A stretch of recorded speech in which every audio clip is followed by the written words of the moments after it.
Welcome to Worship Tutorials. Hello. Bradford's over here today. We're going a little behind the scenes here. We've got two things we're going to cover. One, we're going to show you how we make song-specific patches. We're using the Axe-Fx 3. The Axe-Fx, actually it's down here. We're building some song patches today. We're going to give those away for free. Links below. For free. It's going to be for like Fractal and Helix stuff, even though we're using Fractal today. But we're also, Bradford is going to give us his slide tips. That's important. Yes. That's an important distinction. The songs we're playing today use slide. That's They why. do. Bradford, you're playing slide. Oh, yes. In these playthroughs. But what are your slide tips, Bradford? My biggest tip, it's not completely necessary. Certain times I could get away with it, but my biggest tip is to get compression. And use that. That's a helpful tool. A capo is a helpful tool. A pick is a helpful tool. In this instance, a slide is a necessary tool. So we use these things to help us play well. And as I've gotten more confident in my slide playing abilities, I don't find like a certain amount of compression as important. But for a song like this, when you're writing it like the whole time and it lives and dies on it. So like some of them, it's real easy. Like the Dynacomp, it's like output and sensitivity. Here's a quick tip about compression. You know what it does? It levels things out. If there's noise in your signal and you turn a compressor on and there's more noise, that doesn't mean the compressor is noisy. It means it means your chain is probably noisy and it's just lifting the level up. It's not always true. Raising the noise floor. But if it's raising the noise floor, exactly. So compression's important. The next thing is, and honestly, you should do this anyways, learn like a little bit of theory to understand how chords are built, to understand how notes are stacked in a chord. Learn the strings on the guitar, because that's going to help a lot. You could just stick to a scale if you want to stay in one spot and you're more comfortable. So in this song, we're using major and minor chords, but I'm only using like one figure or shape as I play with the slide. So if I play the 1, it's like a bar chord, which I got a slide on, so forgive me. That's a D bar chord, but also if you want to play a B minor 7, it's like in that same spot. So if you know this already, that's great. But this serves on the 7th fret, and I'm only using the B, G, and D strings. This serves as my 1 and my 6. So you're relying on the bass player, and well, the rest of the band in general, to hit what makes a B minor, and this serves as my 1 and my 6. But if I'm gonna play a G as well, that would be the 12th fret, and same thing. I'm sticking on these 3 strings like the whole time. A is the same, so if you play an A chord with one finger, it's in the same spot, so this is 14th fret. But in like the pre-chorus of the song, you hit like the 4, you start on the 5, 6, 4, 1. But then when you get to the chorus, you're playing like a walk-up, so I'm still only hitting basically, think in your mind, it's 2 shapes the whole time in the chorus. So it's 1 and 4, D and G, or what, in this case, G flat, D flat, G flat. So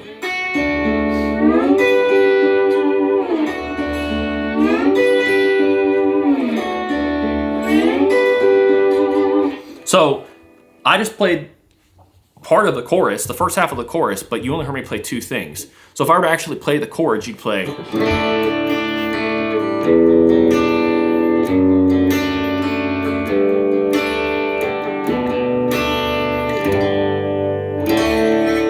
So I clearly played more than 2 chords, but with slide, I only played 2 because the notes that are making up these barred patterns are also within like the other chords. So this is a 4, but if you look here, this is also my 2. This is an E minor 7. So when I hit a 2, I went to here and only played part of that E minor, which also could be your G. So it is a little confusing, like in method or like describing it maybe, but when you sit down and learn this, like don't just play, I harp on this always, don't just play the right notes because they're the right notes. Like understand what's happening, because that's gonna make this a lot easier. Okay, so another tip. You kind of, when you're playing a note, you play it in the fret. And I guess, I never thought about this till right now, I guess I typically land in the middle of the fret. I don't know, sometimes I'm closer, Anyways, with the slide, and this will make more sense as I describe what I'm about to say here. With the slide, you need to be more intentional about where you put it. It's really kind of like singing. You don't just like hit the note because you want to hit the note. You got to like focus on it. So you can't just go and put the fret here, or let's say you can't put it in the back. I was within the confines of this fret, and you heard the note shift. So you basically have to be towards the right, all right, of the fret. Like if you're trying to get this note, which is a D, you can't be here because that's not a D. And adding some wiggle and vibrato helps. And honestly, it sounds good. It's not just about faking the right note, but like it sounds good. Question. Do you need to have a different setup on your guitar to play a slide that's a good part? question. Because I often hear people say like you want to raise the action on your guitar that is good. to play slide, or it makes it easier to play slide. I would say higher does make it easier. Sure, it makes sense because if you push on the string, you have a little more leeway before it actually hits a fret. Yeah, and that's if your action is too low, you're gonna get like the sound of fret. This is actually not too low, so I can't even replicate it for you. The action on that guitar is pretty low, though. It is, but like it's not. There you can hear it. You can kind of hear it. You could, otherwise, it sounds like it just slides as opposed to like stepped. Yeah. Right. It's helpful, but also if you have the right touch, that helps too. So you got to learn you don't have to fret. You just basically like hover. You just touch the string. It's different. With the slide. It takes some getting used to, and like playing at home and just messing around, it's going to be you know, more forgiving, right? So. Okay, next question. That you can get slides made out of different materials. So what do you prefer, or does one material give you a different sound versus another? Yes. Okay. So because that is not your slide. This is not. I forgot mine. That is my slide that I've never used. Yeah. Basically, he bought it so I can use it. Right. This is steel, chrome, so. Chrome, nickel. I don't know. I don't know. No, it's chrome steel. Chrome steel. Yeah. Well, Blue steel. That's right. They would just call that a steel one. Steel, probably. Yeah, sure. There are different sizes, so you can put them on different fingers. Yeah. There are different Yours techniques. has like a little notch in Mine it, right? is a rock slide. Yeah. That's the brand, and it's brass. Oh yeah. Yours And I like that sound. I feel like it has it's a little more mid heavy. Okay. It's gonna sound different. This is a little smoother to me. Glass. Has a different kind of mids, like glass and ceramic. It kind of sounds like it kind of adds like a hollow sound to it, which is really cool. That's a cool vibey thing. They're all different. Probably not going to matter too much in a mix, unless you're being pumped in the mains because it's like the main attraction. It's a main feature thing. They do sound different. Try what you want. Try them on different sizes, different fingers. There's some that are like bars that you wear like a ring, and so when you're done, like you can like play. Like with all your fingers, and when you need it, you just kind of hold your finger a different way. There's some that are like just a ring. Like there's one that's a ring and it's got a bar along the side or something like that. And then there's some that are like it's like a fat ring you wear in your finger. You gotta be precise. And you gotta be precise. But like it's like it makes sense if you're only playing like single note stuff. Yeah. And you wanna then turn around, like Rest on Us is probably a good example. You only really need it for the chorus. All right, so I forgot one thing. It's important. You use the left hand to play slide. But what are you doing with your right hand? Which this took me a while to figure out, and I started noticing when I was watching other players that they kind of do something like this too. You don't need to hold your pick. I tend to palm mine, so I still have it just in case. And I guess that's not something that's easy to do. I have big hands, so I can quickly switch. So if you need your pick for the song, you may find this helpful. But I also feel more stable. It's like a security blanket, having a pick in my hand. Anyways, you're basically going to hold your hand almost flat, like on the strings initially. And you're going to want to because I mentioned earlier, I'm using the B, the G, and the D. Because you're doing that, let me switch to a clean sound so you can kind of hear more what I'm doing. Woo! So because I'm doing that, I only really need to be able to hear those three strings. So I'm using thumb, first finger, second finger to pluck when I'm using those three strings at the same time, and muting the rest by just keeping my hands in the way. Basically, I can't really demonstrate it, but like right now, everything's muted. right? And I'm only getting these. And that's important because otherwise this does not sound good. So if I'm using these 3 strings and I'm plucking just those 3,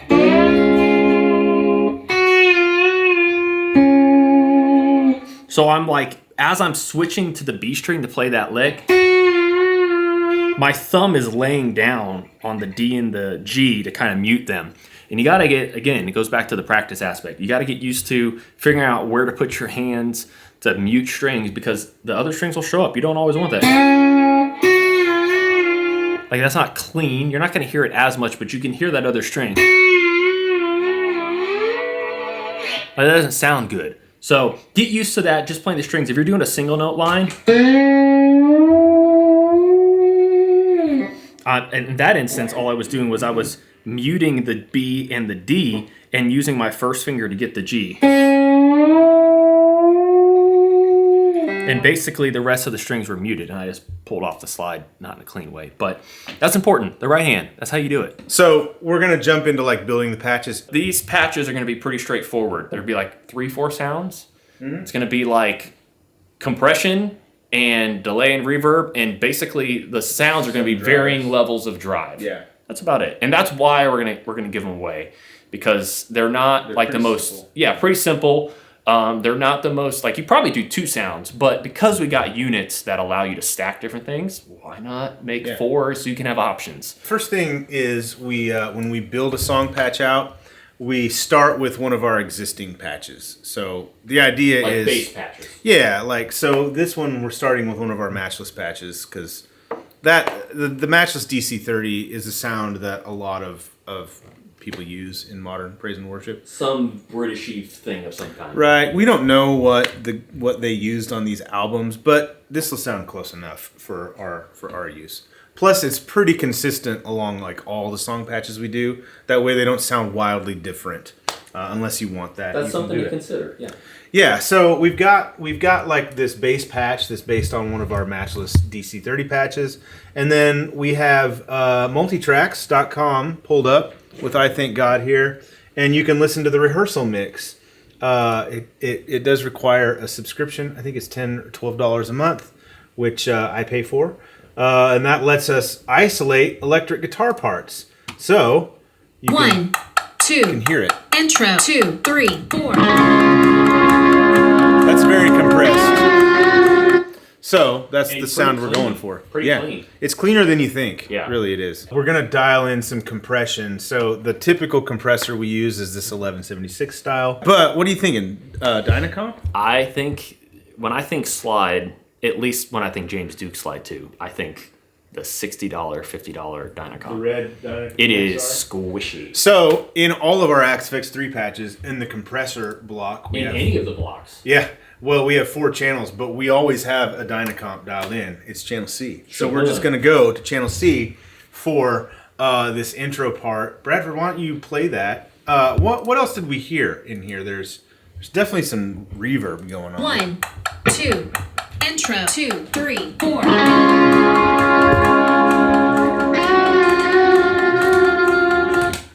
There was delay and reverb, I heard for sure. So I'm going to use, this is just, like even if you don't get the free patches, all we're using currently is stuff that's already in the patch. Yeah. So we're switching to block C. This isn't always the case because oftentimes we switch things to sound, but the slide, I mean, almost for the whole song, will probably stay on the dotted eighth sound. Let me turn off the verb real quick so you can hear it. There's that, and then the big verb.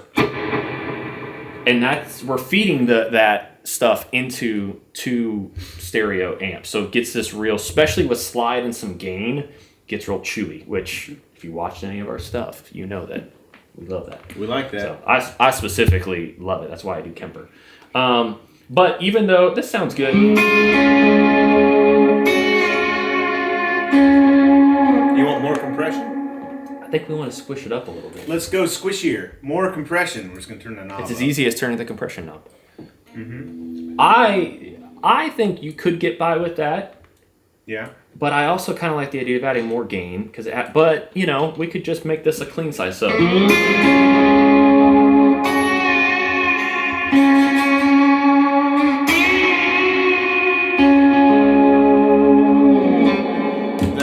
compressor is giving us a lot of sustain. Too. It is. That's like where it's all coming from.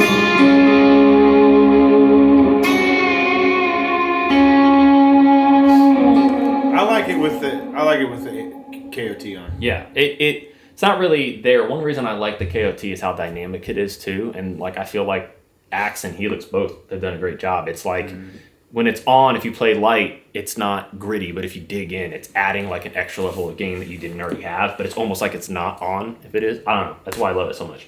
So that's what we got so far. That's I think sound number one. That'll work. You probably honestly could stick to this one sound, and the other option would be let's just add the 808 instead for more gain. Here we go. Let's listen to. Let's listen to the. You can see the wave file gets bigger in a little bit, which is probably the turn. That's probably the turn.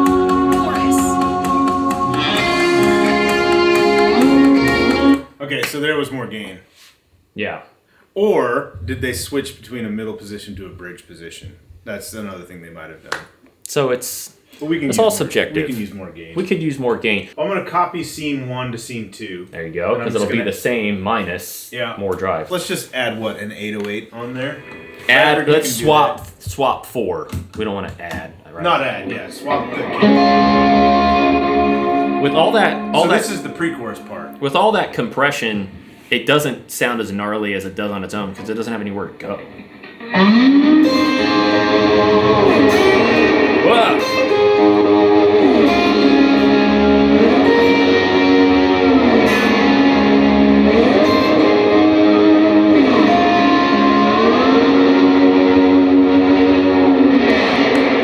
Is that too much? Too much compression? You want to back it off? Let's back it up. I think with the 808... More drive equals more compression. It does. You have to remember that. Stacking drives does not do what you always think it does. We're back to our 1176 style. Try going from scene 1 to scene 2 and see how that feels. Oh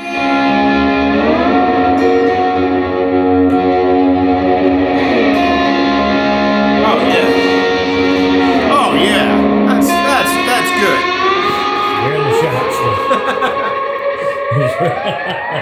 So for the rhythm guitar, you listen through it, and there's no slide. It's a very similar sound, though. I think we want like 2 levels of drive for that, like a stage 1 and a stage 2, basically. But it's very possible, like the compression. Play those 2 sounds. You could use them, yeah. So I'm gonna copy. I wanted to give y'all like 2 sounds, and Brian's 3. like everything. So No, we'll take out the '80s stuff. All right. And the pog lead. Yeah, you turn the chorus on yourself. I like to know what I'm stepping on based on what it says and the color. You smell what I'm stepping in? Yeah. So 5 is gonna be our ambient clean sound. 6 and 7 we're not gonna have anything in.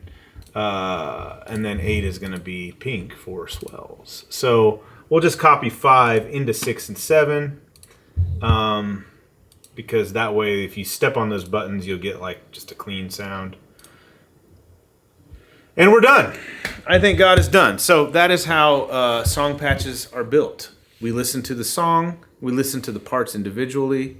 We pick a patch that we feel captures that sound. We build the sounds. We'll make adjustments to delays and reverbs and individual effects as necessary. Sometimes the drive, you want a tube screamer with low gain, or you want one with high gain, or you want to, it's just, we try to do, we're not trying to cop it 100% because that's an endless rabbit hole. We want it to be functional and give you the spirit and soul of like the patch. Thank you for watching. If you haven't subscribed yet, I'm not mad at you, but I'm disappointed. Okay. You're going to pass the subscribe button on your way down to click the link to get the free patches. That's right. So, I mean, the least you could do. Yeah. Let's do a trade.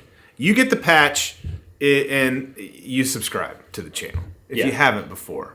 Otherwise, we're going to make, what we'll do is the patches, if you download the patches without subscribing. They'll expire. Yeah, they'll have weird like pitch effects on them and stuff. They won't work. He doesn't know what he's talking about. It's gonna be just that's impossible. The stock presets.